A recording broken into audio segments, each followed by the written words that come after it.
should be all set now. Thank you. Appreciate it. And again, welcome everybody. We really appreciate you being here with us. 211 Connecticut has since the very beginning and continues to be an important partnership between United Way of Connecticut and Connecticut state government. And for that reason, we are so pleased to have with us here today Lieutenant Governor Bysiewicz and a wonderful collection of our terrific commissioners, Commissioners Gifford, Navarretta, Dorantes, and Bye, who will together help set the context for our collaborative work. We are really grateful for your support, and we are so proud of what we're able to do together and in service to the people of Connecticut. As you all know, 211 is a free, confidential information and referral service that connects people to services they need online and over the phone, working one person at a time. 211 is connection to basic needs for struggling families. 211 is crisis intervention, including triage and connection to youth and adult mobile mental health crisis teams. 211 is emergency and disaster response as part of the state's emergency response team. 211 is housing crisis help, providing the central intake for our state's coordinated homelessness response system. But above all, 211 is our team on the front lines, our everyday heroes who are here 24 hours a day, every day, all year round to help Connecticut residents in need. And Lieutenant Governor and Commissioners, we know that you appreciate the fact that 211 serves another very important role, and that is this: 211 information helps us know in close to real time, how are the people of Connecticut doing? What are we hearing from them about their concerns and needs? And we're glad to work in partnership with you to provide that perspective on where the citizens of our state are. This afternoon, we will hear from some of the people at the very center of this work, our 211 contact center staff, and some of our state agency partners in three important areas of our work: crisis mental health services, childcare services, and information and referral response during the pandemic.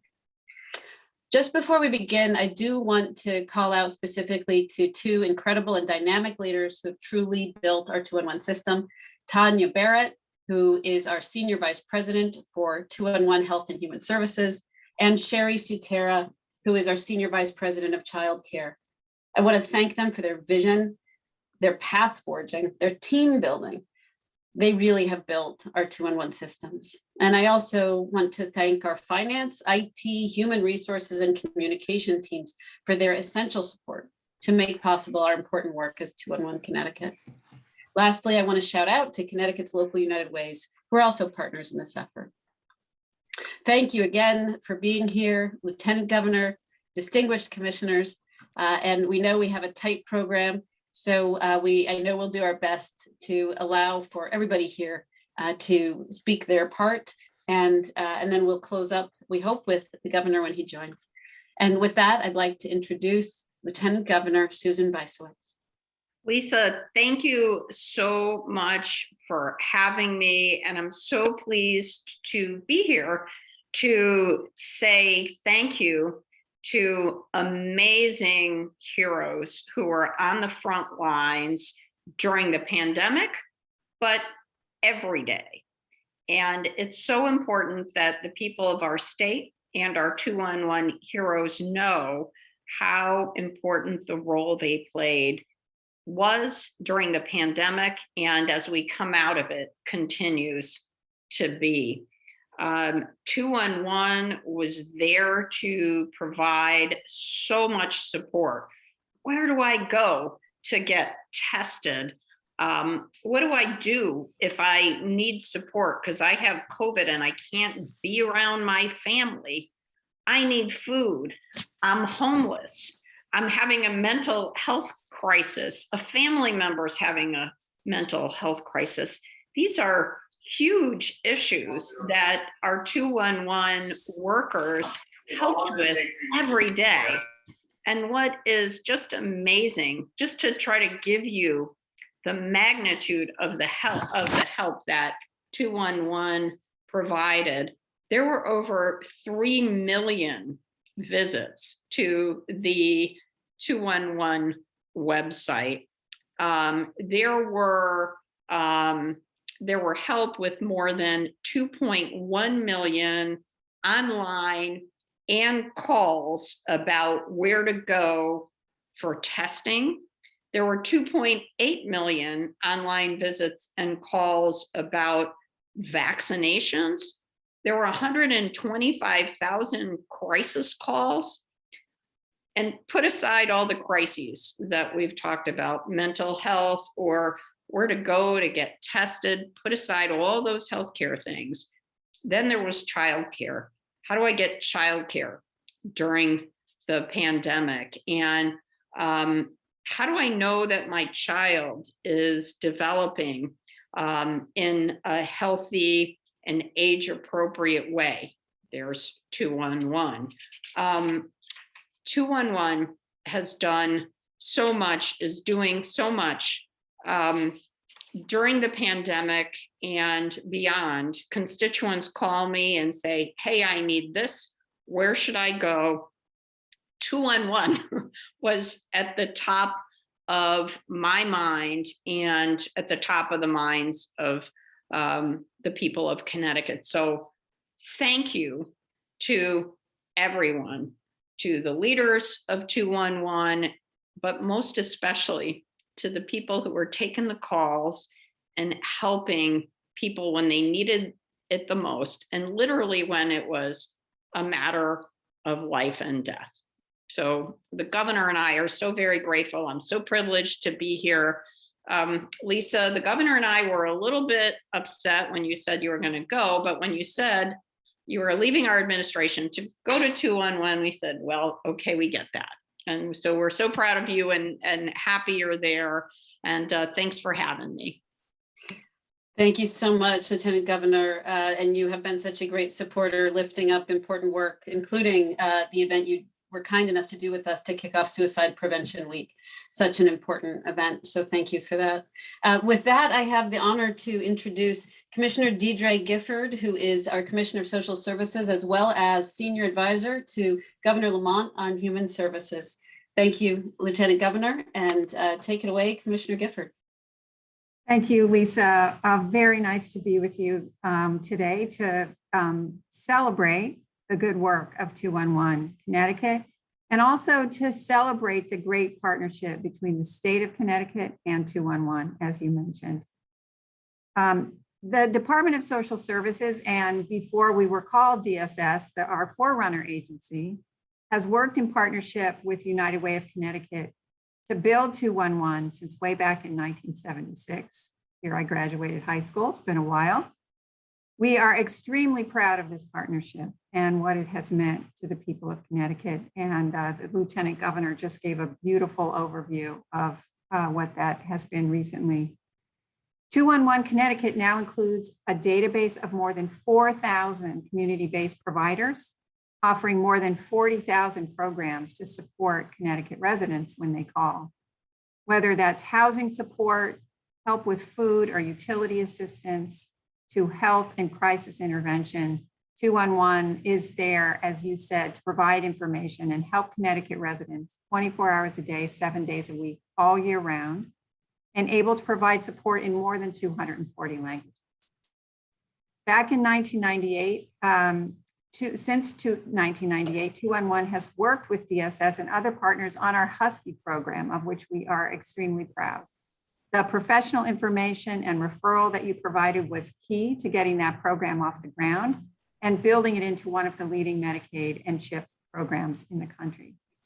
Since 9/11, September 11th, 2001, the state has partnered with 211 to provide specialized services to Connecticut residents in times of disaster and emergencies, which we saw come to real fruition over the past 2 years with the pandemic.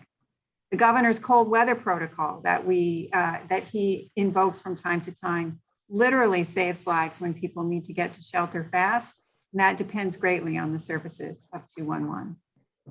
The most recent emergency management role that 211 took on in partnership with the state has been to help us with so many aspects of our COVID response, as the Lieutenant Governor mentioned. 211 has responded to more than 6 million phone and internet inquiries related to COVID-19 since the start of the pandemic. It's really an astonishing number. And where would we have been without that resource? In 2021, 211 of Connecticut responded to 1 million non-pandemic specific inquiries, which was an increase of 82% over 2019 before the pandemic. So for all of that, I'd like to say thank you on behalf of all of us at the Department of Social Services. Thank you to all of you at 211 for your hard work, for the kindness and support and generosity that you show to the people of Connecticut. We're proud of the partnership and look forward to our continued work together. Thank you so much, Commissioner Gifford. It really is a model, the way that we have partnered together for so many years, since 1976. So thank you very much for that, that retelling of the history. And with that, I have the pleasure to introduce to you Laura Falcon, who is the Information Referral Program Manager for 211. Laura is right there on the front lines, and we're looking forward to hearing the perspective that she's going to share. Hi, good afternoon, everyone. Thank you so much for the opportunity to share our work today. I'm very excited to be here. I actually started as a volunteer for United Way, and I was hired as a contact specialist during the height of the pandemic. And one thing that I noticed and was proud to say is that we were able to maintain that personal touch aspect. When someone calls 211 with a crisis or insecurity, just having a supportive individual really listen and, more importantly, address critical human service needs is very important to us. And, our calls range from homelessness prevention, food access, COVID-19 guidance, and financial resources during a hardship. For us, it's very important to be at the forefront for our people during a time of disaster and advance for the common good. So it's very gratifying, and I know our organization strives to keep that momentum going. Thank you so much, Laura. It's really inspiring to know that you transitioned from volunteering to working with us, and you're such an important part of the team. In your very short period of time, you've come such a long way, so thank you for that.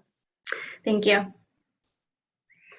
And now we're going to just shift gears to a different area of our work, which is our mental health crisis work. I have the honor to introduce our Commissioner of the Department of Mental Health and Addiction Services, Nancy Navarretta, who will then be followed by our other partner in this area, Commissioner Dorantes. But first, please take away the stage, Commissioner Navarretta. Good afternoon. Thank you, Lisa.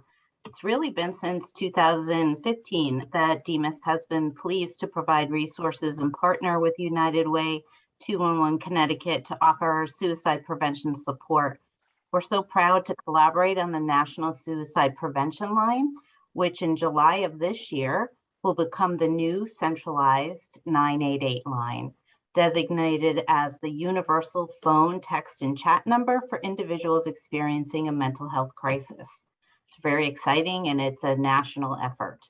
211 recently has been recognized as a high performer with regard to using best practices in all aspects of operation and training, and is on the road to becoming a national center of excellence. So we celebrate you for that, and thank you for that, Lisa, for all your cross-agency partnerships. We know that the demand for mental health support has increased markedly during the pandemic across the state and across the nation. In order to enhance support for Connecticut residents during this time of need, DMHAS has enhanced the adult crisis response, including linking 211 centralized telephonic support, called the Action Line, to the 18 DMHAS mobile mental health crisis teams across the state. Our goal with the governor's generous support is to be able to deploy services 24 hours a day, 7 days a week. Last year, the Action Line handled 124,000 calls, and an impressive 94% of those calls reported that their state of crisis diminished while on the call with a 211 crisis specialist. And it was less than 1% of the calls that required escalation to 911. That's the direction we want to go in. The skill of the 211 team was critical to handling the high volume of calls received while providing impactful person-centered assistance to the callers. DMHAS is proud to stand with you, Lisa and team, Tanya, in providing mental health support following this very stressful time. We continue to work together to improve services and to build pathways for Connecticut residents to get the support that they need when they need it. Thank you so much. Thank you, Commissioner. Such an important area, and we're grateful for all of the work that we're doing together with you and for the expansion that's coming. That was great news. And so now, Commissioner Dorantes, if you would be so kind to talk about our partnership with DCF.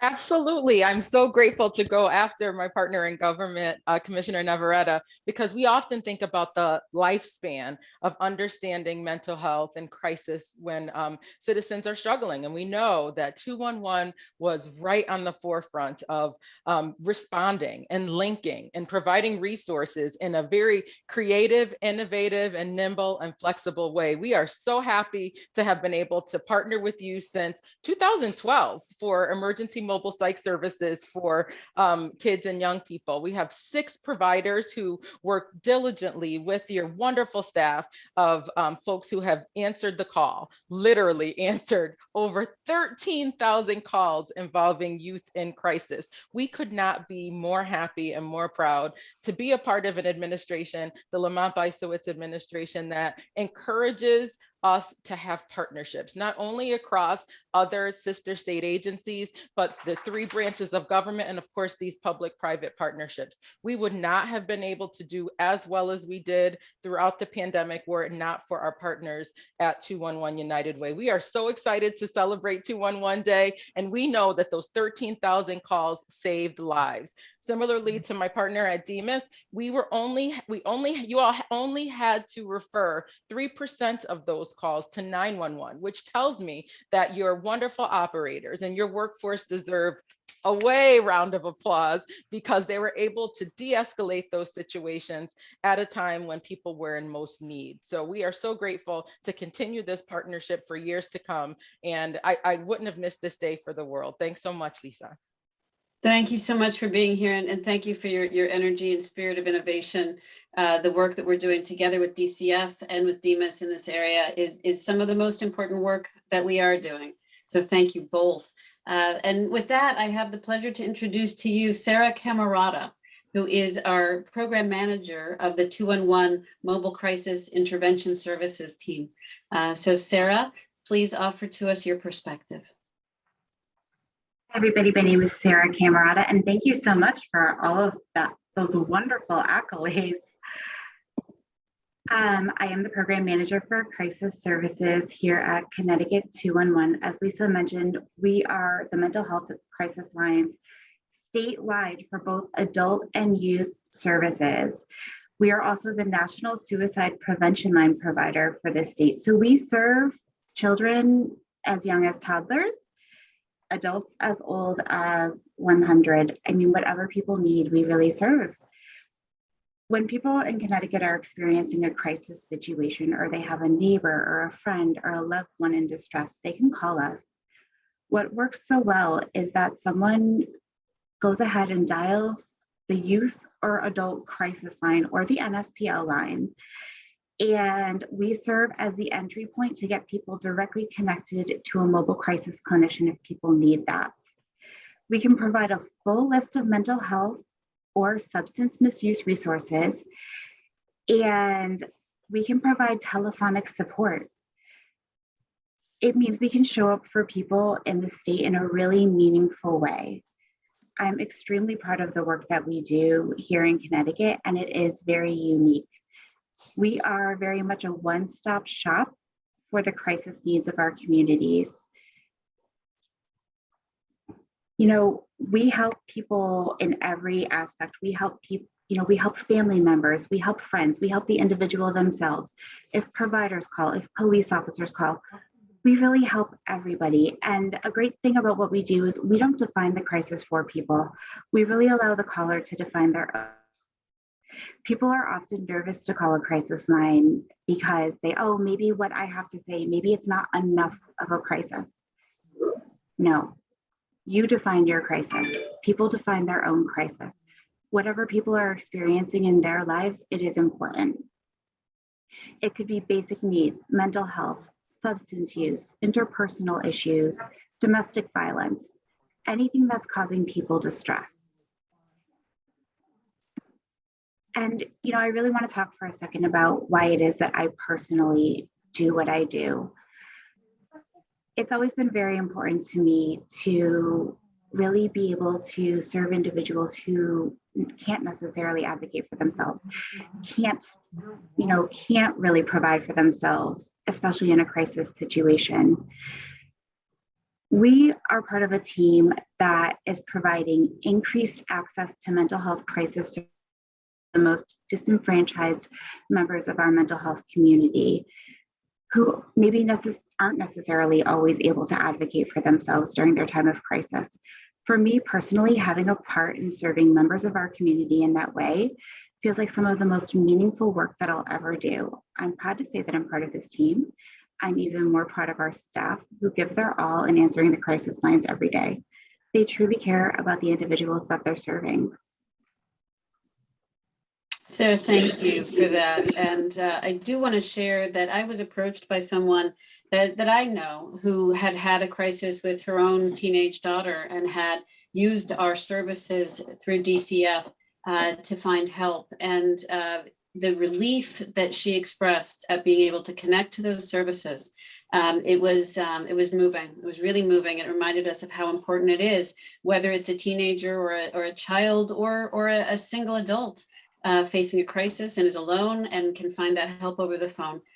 So thank you, Sarah, for everything you do on those front lines.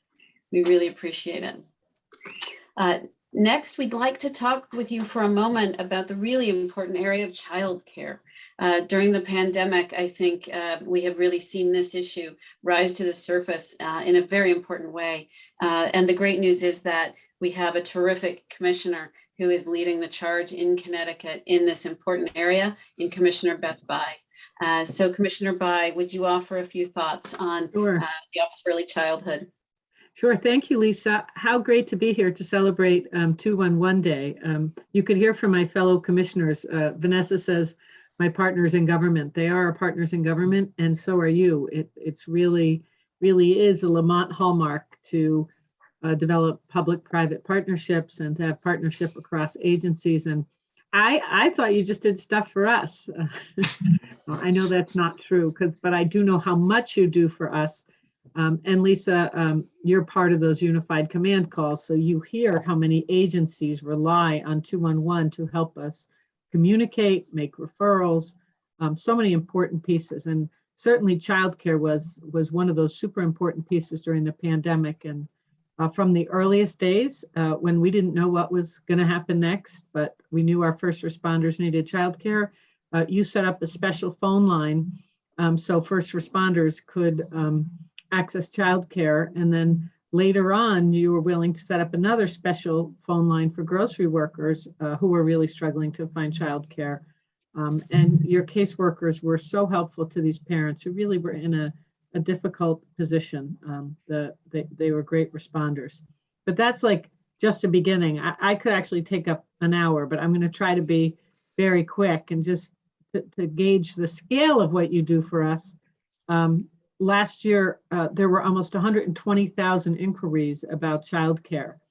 And you know, those are parents in need of all kinds of jobs. So you help them. It's more than just helping, because you maintain the whole database of childcare for the whole state for us.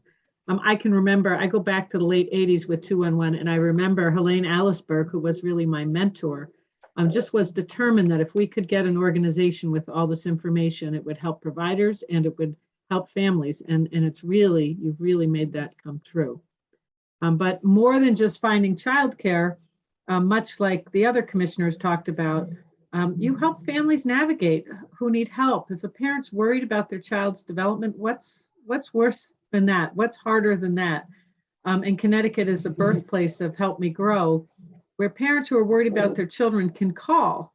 And so they call 211 Child Development Info Line, and they can get referrals to get extra help, whether it's home visiting or disability services, just being connected to child development specialists. So a lot of it's just giving some basic guidance, but when needed, it's referring families to critical services.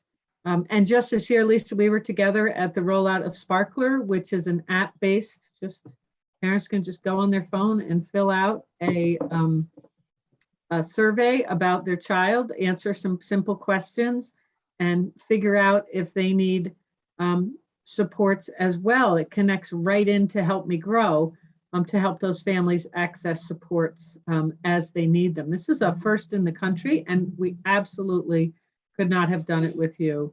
And the other thing, it wasn't on your reminder list to me, but Connecticut's gotten a lot of credit for getting stabilization funds out to the field quickly. That could not have happened. It was a total partnership with United Way. You stood up an application for us. You had a help desk for people as they applied. You would send us a list of who qualified, and that's how we got the payments out of the comptroller's office. But that was not nothing. That helped Connecticut sustain childcare, and other states still haven't gotten it out because they don't have partnerships like we have with 211. So just want to say thank you so much, and also Lisa, the work you do with health and safety training for childcare workers across the state. You've helped us with that as well. So I'm sure that's not even the half of it, but we could not function as well as we do as a state without a partnership with 211. And I think that's because the trust you built with agencies, you've also built with the public. People know when they call 211, they're going to get help. And you answer the bell even with all the workforce challenges. Anytime we'd say we need more phone support or we need more people to provide technical assistance, you said, we'll do that. You just are so can do. And that's why I don't know if you get this many commissioners on many calls, never mind our close attention, because we really admire the work you do and are grateful for our partnership. Thank you so much, Commissioner Bye. And, you know, I just really am bursting with pride because our folks, every time I listen to them on calls with parents who are worried, on calls with somebody in crisis, the patience, the respect, the empathy is incredible. It's inspiring. And you need that. A parent who needs childcare, that can be a very tough situation too, and very stressful. And our folks are every day taking those calls, helping one person at a time. And speaking of that, I have the pleasure to introduce to you Kelsie Ramos. And Kelsie is one of our childcare specialists. And so she's going to share her thoughts. Kelsie? Hi, everyone. Good afternoon. As Lisa said, I am a referral specialist for 211 Childcare. I've been with the team for 3 years through several roles and was recently promoted in the fall to a referral specialist. As a referral specialist, again, we talk to a lot of parents. Parents need affordable childcare. They also need flexible childcare. Not a lot of parents work a regular 9 to 5. They're looking for providers that they trust. And especially during the pandemic, with a lot of businesses shutting down, but parents need to go to work. So they were trying very hard to find that balance between being able to work and sustain themselves and their families, while also finding a provider that they trust and being able to bring their child somewhere that'll support them throughout this time. I also spend a lot of my time talking with childcare providers. Childcare providers are small business owners, heavily impacted by the pandemic. We've had the wonderful opportunity to work in partnership with OEC regarding a lot of programs and resources to be able to help them, but a lot of providers are just looking for support. They want someone to talk to. They need assistance. They need direction. And as someone who used to work at a toddler program, who used to be on the other side of the fence, I really empathize with them. I really understand their struggle. Sometimes I feel like care for kids is not care for kids, excuse me, child care is a very undervalued or overlooked part of our infrastructure and society. And childcare providers are necessary. Childcare is necessary. And yeah, I really enjoy working with 2-on-1 childcare. And I feel also really lucky to work with such kind and intelligent people. We all share a common goal and a common passion for childcare. So thank you so much for allowing me to share today. Thank you, Kelsie. And you're right. And I just want to shout out again to Commissioner Bye, who is doing incredible work and innovative work to help reinforce the skill set of those small business owners who are in childcare, and looking for ways to elevate childcare as we need to do. So thank you, Commissioner Bye. Thank you, Kelsie, for sharing your thoughts. And with that, I don't know if the governor has had a chance to join us. Oh, great, Governor Lamont, you're here. Governor, we've been having a wonderful conversation with our partners in state government. The Lieutenant Governor was kind enough to kick off, and then we've had comments from our terrific partners from DSS, the Department of Mental Health and Addiction Services, DCF, and the Office of Early Childhood. We are very proud as an organization to partner with all of these agencies of your government and to do the work that we do every day. And we're celebrating today our frontline heroes who are here today and have been telling us a little bit of their story. So thank you, Governor. And if you'd like to say a few words, we'd be glad to hear from you. Thanks, Lisa. And really from the heart, just hearing your stories and what you've meant. And Kelsie, you know, you said it so well. You're there with kindness and intelligence. And maybe you can teach intelligence, but you can't teach kindness. And that's something that comes from the heart. And that's what 2-on-1 meant to an awful lot of people during this time of crisis. Look, I was just listening to the legislative debate and everything's fine. The emergency is over. Look, everybody's an Ayn Rand libertarian when things are going great. But when things aren't going great, they really reach out. They really have needs. And we have found, especially in this last 2 years, what those needs were. I mean, Deidre and Vannessa and Nancy and Beth, Susan, we were all around that table, either virtually, EOC, you were right there, Lisa. You know, the sense of crisis that people felt going on about 2 years ago now. And, you know, we could get the numbers, we could know the infections, we could know the vaccines. And then I always look forward, as you know, to Rick Porth. Is he on here? I don't know him, but I got to know this guy. He's like the voice of God for me because he just gave me a sense of what was going on in people's soul and their hearts in a way that the numbers maybe didn't say. And I remember that first month or two. You remember this, Deidre? I mean, he was getting calls, you know, am I going to die? And there was 2-on-1 talking people, you know, off the ledge and what that meant. And you know, then for the next couple of months, it was, where's the hell is my unemployment insurance? And we had to make sure that people, you know, people were desperate. They needed that to survive. And 2-on-1 was right there.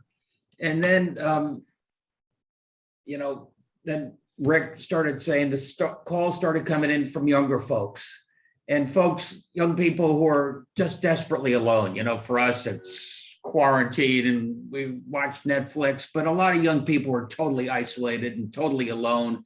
And 2-on-1 was right there answering calls and then setting up links to other young people. So they had a shoulder they could lean on and somebody they could talk to. And that was just a reminder to me of what 2-on-1 means for people. And I hope the emergency is over. I was listening to the legislature. Everybody says the emergency is over. They guaranteed me we can just put our feet up. But we thought things were almost over back. And then we got hit again in September. And everybody was saying, where's my booster shot? I need my booster shot now. And then we thought for sure Omicron, we thought everything was over until Omicron hit. And it was just 5 weeks ago that people were desperate and waiting in line 5 hours to get their rapid tests. So this is why government is here, and more importantly, this is why 211 is here. And you are a lifeline. Each and every one of you are a lifeline. Our amazing commissioners, Susan, we know that firsthand. And Lisa, just one other thing, I come out of the tech world. So when the vaccines were available, everybody said, all you got to do is go to VAMS and give them your reverse ID with a password, and it's easy. Everybody can get their vaccination. And we started with people over the age of 75, and nobody could figure out how to do it. And then you realize that you sometimes need a helping hand. And that was 211, walking people through the complexities of what that was. And then we had to go further and create a program called LEAP, where we actually knocked on doors and helped a lot of folks who otherwise maybe didn't feel comfortable getting the test, maybe didn't feel comfortable getting a vaccine, make it easier for them to do so. And that just reinforces for me every day the importance of 211 United Way, the heart you bring to this, the intelligence and the kindness, as Kelsie said. I think you've got a lot of our team here. It's an amazing team. I'm so proud to work with the commissioners. And I think you heard from them how much 211 means to them because of all the people they're trying to care for. Thank you so much, Governor Lamont. And indeed, it's really a wonderful moment to step back and be able to review the great partnerships in different areas that are all mutually reinforcing, and to work with your administration in the spirit of innovation and in the spirit of partnering has been terrific. I'm very proud of this team who have pivoted and pivoted and pivoted. Every time there's been a new call to action during this pandemic, they're always ready. And I'm just very proud and honored to be able to represent them here today. We did say we would ask for any questions. We have a couple of members of press if they'd like to ask questions about our 211 operations or any of our 211 speakers. We'd be glad to hear from them. I'll just say while we're waiting for those, Lisa, as I look at this gallery of people, for the record, Governor, I know we have our amazing women commissioners and lots of women leaders at 211, and of course, a few gentlemen of taste and discernment. But Leo, Mitch, we got to stick together. Absolutely, absolutely, and but I think that says a lot about why 211 has been incredibly successful. That's right. And Lieutenant Governor, I think one of our important women leaders was not yet able to be on the call because she was doing other business, but I do want to shout out to Sherry Sutera, who is one of our vice presidents who really built the Child Care Services Division from the ground. And Tanya, going to shout out to you again. Tanya Barrett, over 30 years at United Way, from a contact specialist to truly the best architect of 211 systems in the nation. We're lucky to have Tanya and her talents and skills, both of these great women, as well as the rest of our team. Thank you so much, Lieutenant Governor. Thank you, Governor Lamont. Thank you, Commissioner Bye, Commissioner Navarretta, Commissioner Dorantes, and Commissioner Gifford. We're so grateful to have you here today. Thank you for shouting out to our team. And if there are no questions, then we will go ahead and close up for the day. We really appreciate your time and thank you for celebrating with us. Thanks, everyone. You are amazing.